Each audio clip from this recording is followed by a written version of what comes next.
Olá, meus queridos alunos da Rede Municipal de Ensino. Eu sou Williams Pimentel, professor de Ciências do 8º ano. Hoje nós vamos tratar, em linhas gerais, de uma característica exclusiva dos seres vivos, que é a capacidade de reprodução. Tá? Os seres vivos, a partir da ideia do ciclo de vida de todos eles, independente do tamanho, da complexidade, que começa ao nascer e encerra com a morte. Tá? Então a morte, ela faz parte do ciclo natural de qualquer forma de vida. Tá, ok? Então o ser vivo, ele tem um tempo limitado aqui sobrevivendo entre a gente. No entanto, a natureza, com a sua sabedoria, ela garante a que perpetue, ou pelo menos se mantenha por um tempo bastante indefinido, tá? Que aquela população, daquela espécie a qual aquele indivíduo está inserido, se mantenha. Ou seja, através da reprodução, os seres vivos, individualmente, certo? Ela não garante a sobrevivência eterna do indivíduo, mas ela garante que a espécie a que ele pertence se mantenha indefinidamente sobrevivendo aqui no nosso planeta. Então a reprodução é uma característica extremamente importante para as populações. Então a reprodução é a capacidade que os seres vivos têm de produzir novos seres vivos semelhantes a eles, tá? E através da hereditariedade, mantendo as características básicas daquela espécie, ok? Portanto, ela garante a preservação da espécie, não do indivíduo. Nós, fatalmente, morreremos. No entanto, a nossa espécie continuará, além da gente, graças à reprodução. Nós vamos encontrar na natureza, basicamente, dois tipos de mecanismo de reprodução. A assexuada ou agâmica e a sexuada e gâmica. O que caracteriza cada um desses tipos de mecanismo? A reprodução assexuada, ela é caracterizada pela participação de uma única fonte genética, um único organismo, certo? De não haver produção de gametas e que, portanto, os descendentes desse tipo de reprodução são geneticamente iguais entre si. Basicamente, a única fonte de variedade genética que existe entre indivíduos que se reproduzem assexuadamente são as mutações genéticas. Tá, ok? É um processo importante e tem vantagem? Claro que tem, né? As populações assexuadas, elas povoam rapidamente o ambiente, mas tem desvantagem. Por não produzir variedade genética, são mais suscetíveis à ação ambiental e, portanto, sofrem mais risco de extinção, porque os indivíduos surgem geneticamente iguais. Muito bem. Quanto aos tipos de reprodução assexuada, o que é realizado por vários grupos de seres vivos, principalmente os unicelulares, é a divisão binária, cisciparidade ou bipartição. Nesse processo assexuado, o indivíduo duplica o seu material genético e divide o seu corpo em dois novos seres vivos geneticamente iguais entre si, como está aqui nessa imagem, né? São geneticamente iguais entre si. É um processo que ocorre em bactérias, em protozoários, em algas, em vermes platelmintos e até mesmo em poliquetos. Também podemos citar outros grupos, mas esses são os mais conhecidos. Brotamento. O brotamento é um processo que acontece em seres pluricelulares, como é o caso de pode ocorrer em seres pluricelulares, onde, por diferenciação celular e multiplicação celular, surge no corpo do adulto uma estrutura semelhante ao corpo dele, que é chamada de broto. Esse, por sua vez, se desenvolve, tá? Pode se destacar originando um outro animal, geneticamente igual ao que deu origem a ele, ou simplesmente ficar grudado no corpo do adulto e começar a formar colônias. como é o que acontece com bactérias, protozoários, fungos, poríferos, né, que são as esponjas do mar, que é esse modelo que nós temos aí, e também os quinidários, como a água-viva, certo? Os corais, entre outros animais desse grupo. A esporulação é um nome bastante sugestivo. Esporulação é a produção de esporos. Os esporos, né, são estruturas produzidas e que têm a capacidade de germinar, ou seja, se multiplicar, certo? E dar origem a outros indivíduos quando as condições são adequadas.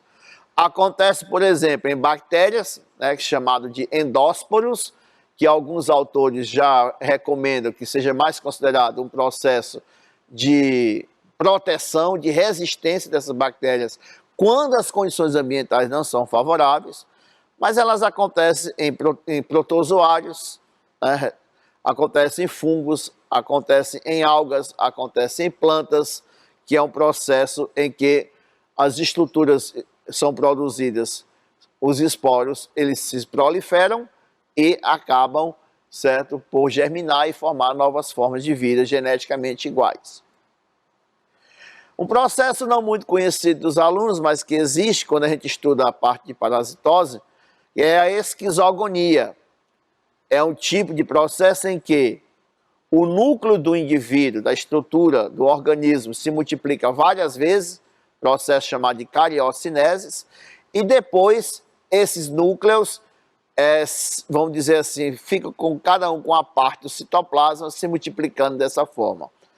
É a maneira pela qual o protozoário que causa a malária, né, do gênero Plasmodium, se multiplica dentro das nossas hemácias, por exemplo. Tá? Por isso a sua grande capacidade de proliferação dentro do nosso corpo. Nós temos também a fragmentação ou laceração, onde o corpo do animal, por vários motivos, ele é quebrado, né? É muito comum acontecer em planárias e equinodermos como a estrela do mar. No caso, né, o que está associado a um processo de regeneração.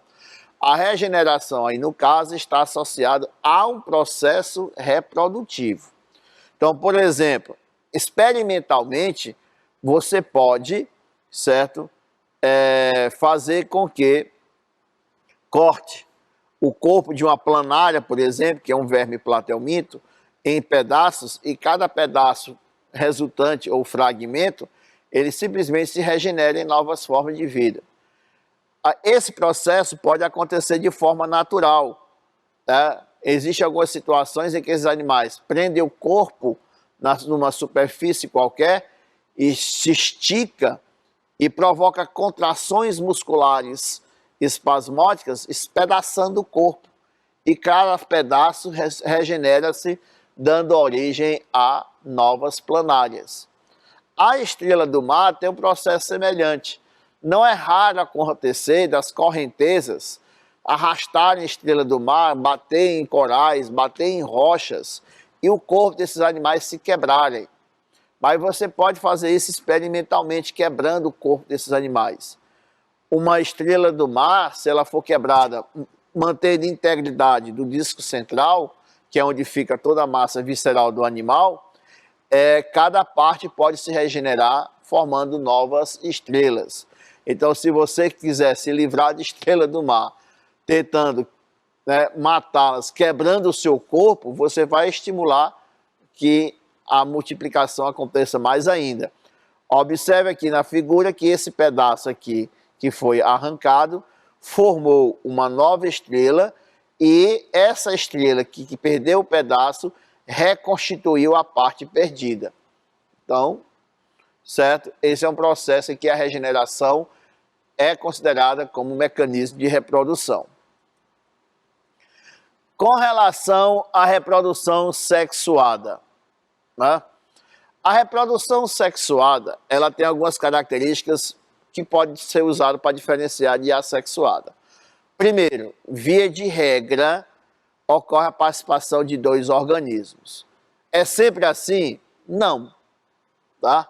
Uma reprodução sexuada pode acontecer com a participação de um único indivíduo. Eu já explico. tá? Então, via de regra, tem o macho e tem a fêmea.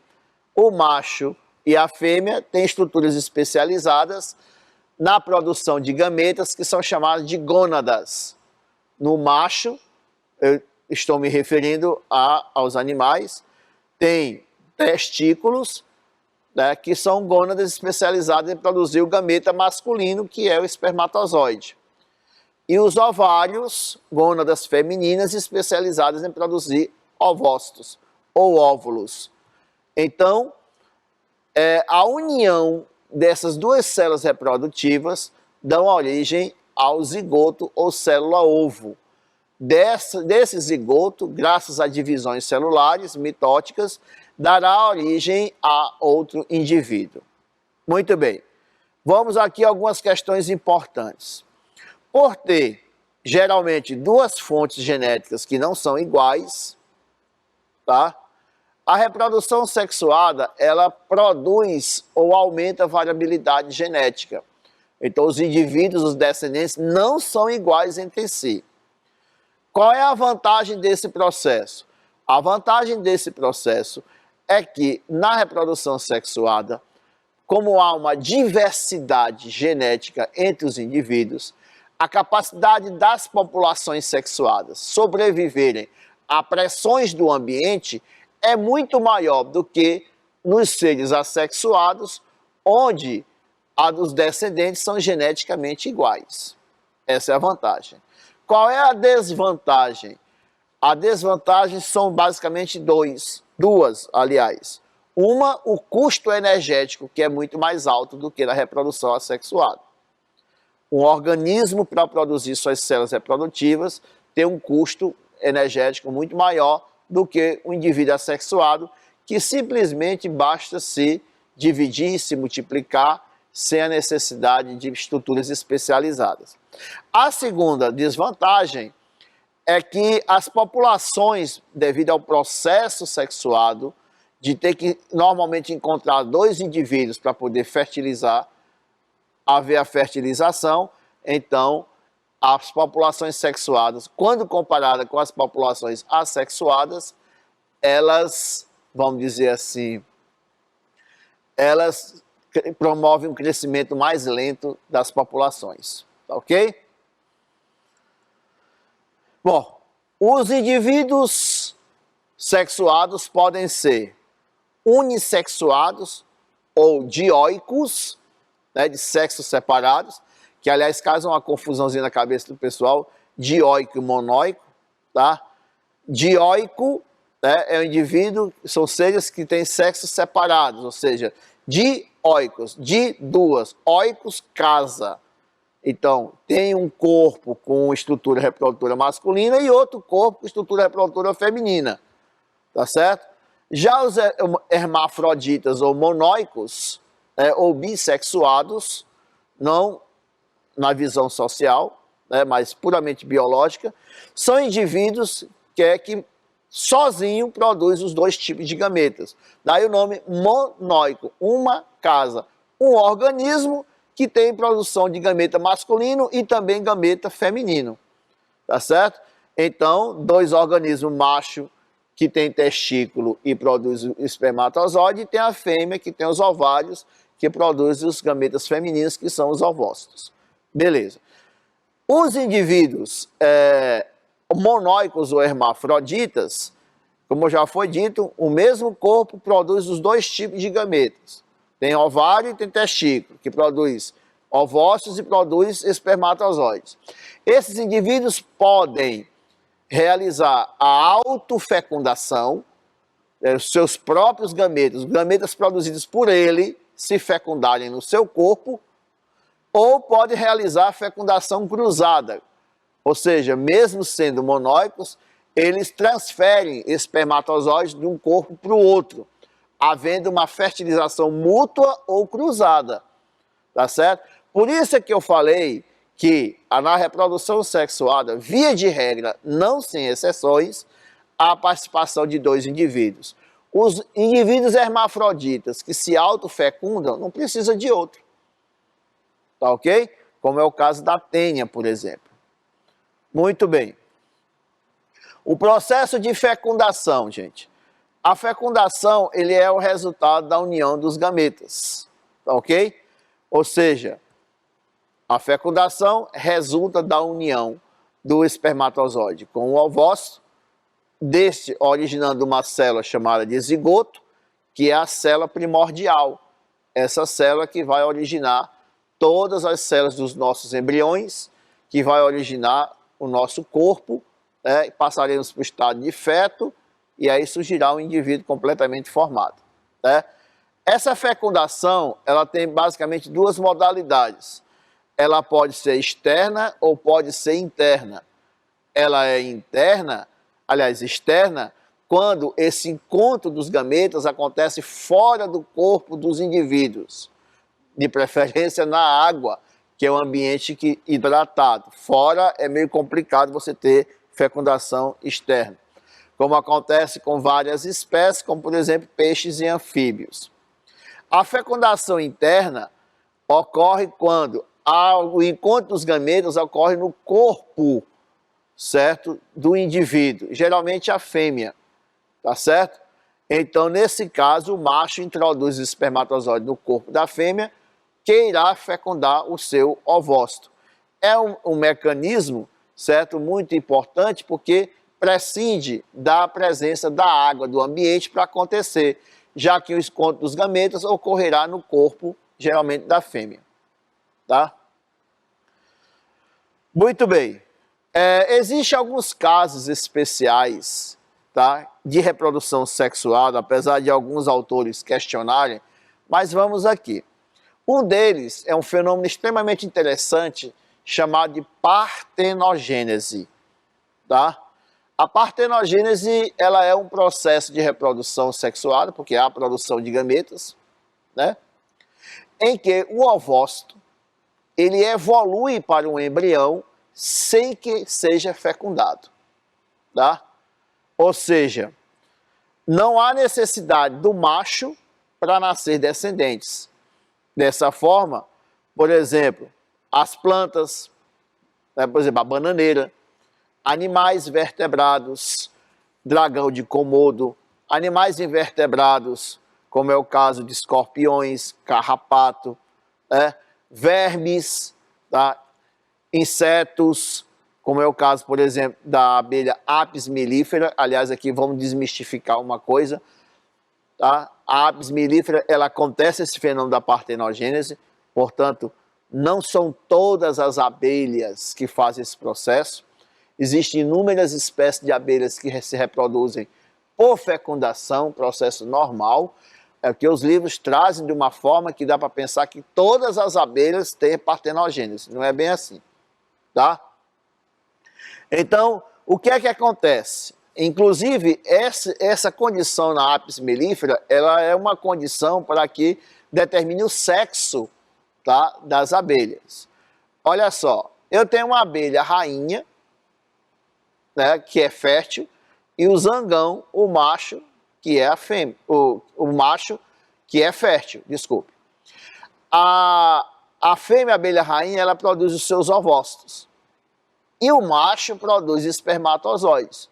Quando é que acontece isso? Naquela famosa historinha do voo nupcial, onde a abelha rainha, recém-formada, sai em um voo procurando ser fertilizadas pelo maior número possível de zangões para armazenar esses espermatozoides dentro de uma estrutura dentro dela, chamada espermacoteca, onde ela vai assim guardar e manter vivo esses gametas e assim tentar controlar a população, né, e até a escolha do sexo desses indivíduos. Então, o resultado da fecundação dá origem a fêmeas. Né? A larva da fêmea, a larva fêmea, se for alimentada com mel comum, ela dá origem à abelha operária, que é estéril e que é responsável por tudo na colmeia, desde a sua construção, manutenção, alimentação, defesa e cuidados com as larvas e com a abelha rainha. A abelha rainha, ela surge quando a larva é alimentada com geleia real, que é um outro produto da atividade da abelha. essa abelha rainha ela é escolhida toda vez que a abelha antiga, a velha, já não está mais atendendo às necessidades da colmeia. Aí essa nova larva é alimentada com geleia real e eles crescem, se desenvolve uma abelha rainha que é fértil. A outra vai ser aprisionada no seu local e morre de inanição e asfixiada, a velha. Bom, a abelha rainha, ela pode estimular o desenvolvimento dos seus ovos sem ser fecundado e dar origem a embriões por partenogênese, originando machos, que são chamados de zangões, cuja única finalidade na vida dele é reproduzir. A fêmea sai através do seu voo nupcial, copula com vários machos, depois os machos, quando realizam a reprodução sexuada, perdem sua utilidade na colmeia. Tá ok? Muito bem. Nós temos outros processos interessantes, como por exemplo a pedogênese. Acontece com esse tipo de salamandra aqui, que é a fertilidade do indivíduo ainda na fase de larva. Esses animais aqui, a salamandra tigre, ela é extremamente predada em lagos mexicanos. Então, eles desenvolveram um método bastante interessante.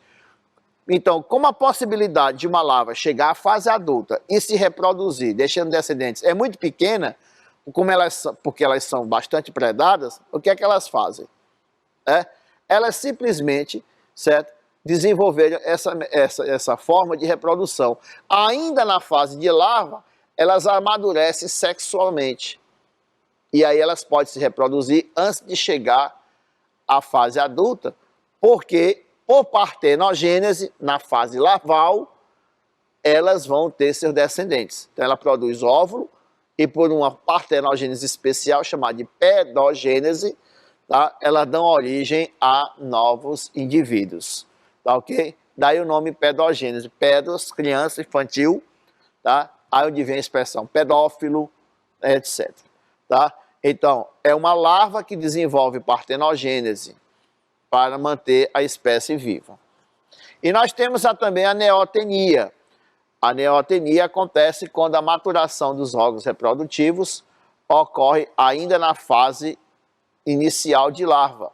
Então, nesse caso, os animais estão aptos à fertilização ainda na fase larval, o que antecipa bastante esse processo.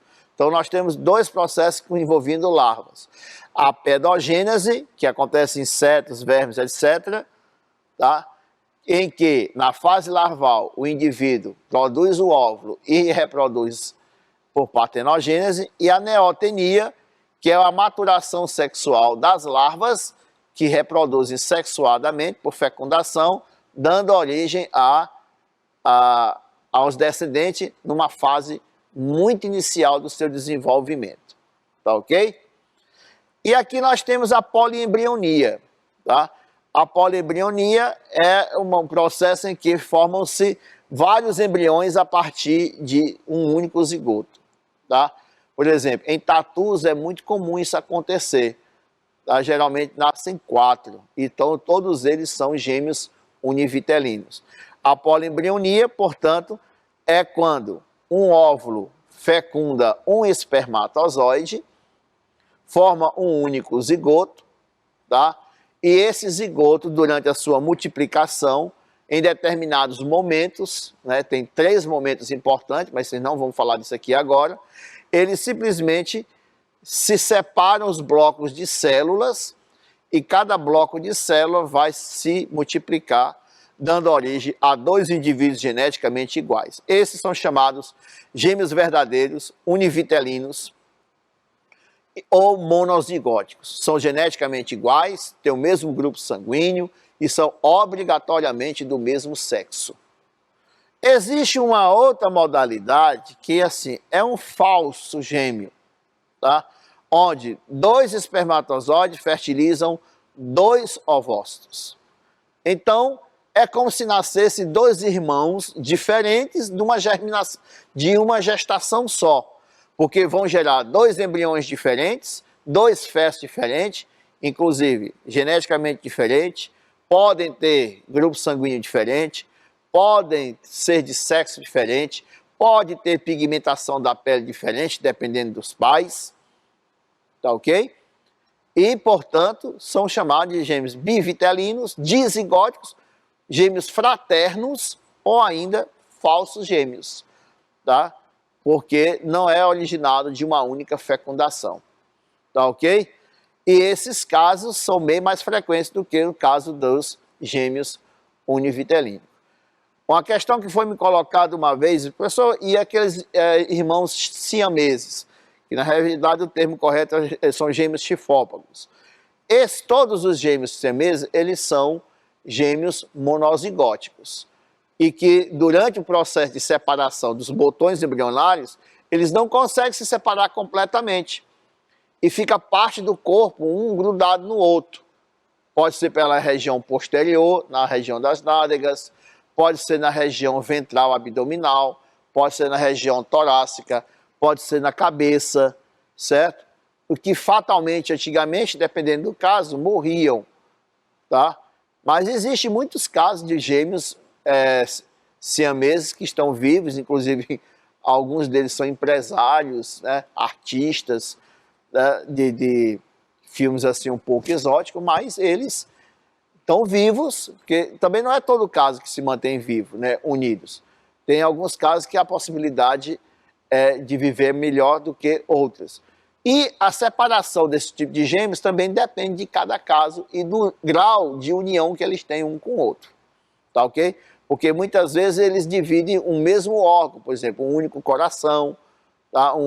Quando é um único fígado dá para tirar um pedaço, deixar um pedaço para cada um, tá? O cefálico é muito complicado, mas já se tem sucesso, inclusive aqui no Brasil, de separação de gêmeos siameses unidos pela cabeça com sucesso. E aí a tecnologia vai ajudando nesses casos de anormalidades, né, que acontecem na natureza. Tá ok? Bom, o ovo ele evolui basicamente para 3 tipos de características. No ensino médio a gente coloca mais uma aqui, tá bom. Ovíparo, resultante da fecundação interna, o embrião se desenvolve dentro de uma estrutura de um ovo com casca, fora do corpo da fêmea. Os ovovivíparos, a fecundação é interna, tá? Não há eclosão do ovo, o embrião dentro do ovo se desenvolve dentro do corpo da fêmea, e os vivíparos, que se desenvolve dentro do corpo da fêmea, no útero, sem ovo, como é o caso dos mamíferos. Tá ok? Aí as imagens de ovíparos e ovovivíparos. O desenvolvimento pode ser direto, quando não há fase larval, e indireto quando há fase larval, como é o caso das moscas e da borboleta, certo? E era isso que eu queria mostrar para vocês, pessoal, sobre reprodução geral. Espero que vocês tenham entendido a ideia básica e a importância da reprodução, e espero vocês na próxima aula falando sobre reprodução das plantas e dos animais, tá ok? Até mais, gente.